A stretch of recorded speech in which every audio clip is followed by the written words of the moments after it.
So, hello mga ka-far mommy, ka-far parents. So, today, nakikita niyo po yung LBC na to is dumating na po siya from PCCI. So, register ko po kasi yung aking far baby na si Nero. Since hindi po kasi kami makapag-transfer ownership, so umabot na po ng 4 years. So, I decide na magpa-listing application na kami. So, dumating yung membership card ko from PCCI. So, through LBC po siya. So, titignan natin yung laman and then mamaya ko po i-explain sa inyo yung mga dapat yung gawin bago kayo makakuha ng membership card ninyo. And then kung ano-ano po may mga babayaran ninyo. So, yung una natin makikita dito is yung card. Ewan ko, basta card na una ko nakita. So, ayan. Ayan, sa aking pangalan, yung number. Tapos, ayan, nakikita nyo ba? PCCI yan. Philippine Canine Club INC. So, buksan natin para makita nyo yung card ko. So, ayan na. Ayan yung likod.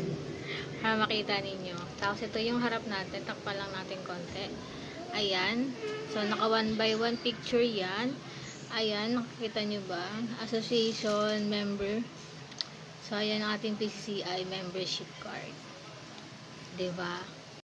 And yung second natin is yung book nila.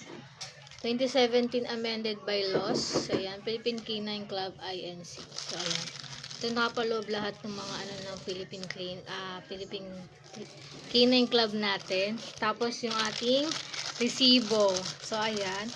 So, ito yung mga papadala sa'yo ni PCCI kapag makukuha mo na yung membership card mo. So, ayan. Yung ating binayaran natin is 1,252 per membership card lang po yun.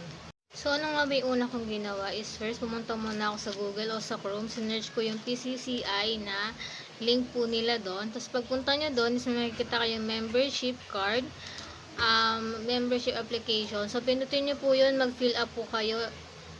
And then, after that po is mag-aantay kayo ng i-email po nila kayo. And then, sa in-email na po nila sa inyo, so susunod-sunodin nyo na po yun. So, yun na po yung susundan ninyo bago kayo makakuha ng membership card.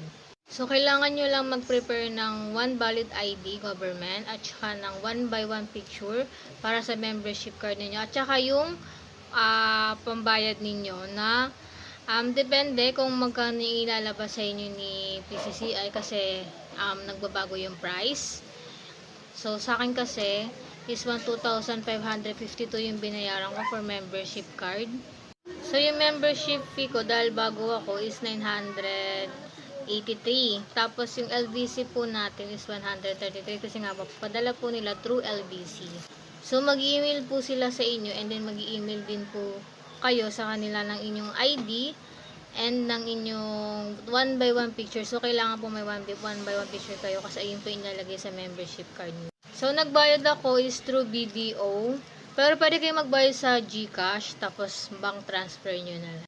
And then, maghihintay na kayo niyan ng, pag napagbayad na kayo, maghihintay na lang po kayo ng 2 to 3 weeks bago po ma-approve kayo. And then, pag na-approve kayo, ipapadala na po ni PCCI sa inyo ang inyong membership card. After po nun, is pwede na po kayo magpa-listing application ng inyong mga fur babies.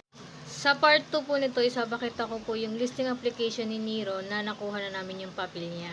So, finally po may papel na si Nero. Pero, sa part 2 ko na po yun ipapakita. So, bye! Bye-bye! So, subscribe to our channel po.